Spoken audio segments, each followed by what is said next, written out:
果有一天，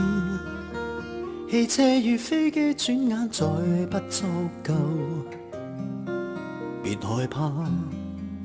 你擁有的天賦的一對雙腳伴你可漫遊。如果有一天，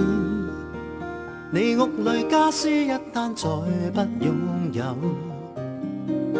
別害怕，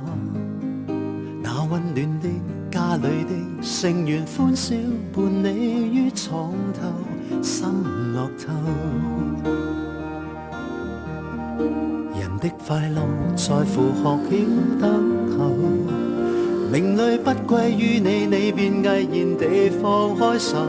越抱着只會越嬲，知足一世你便富有。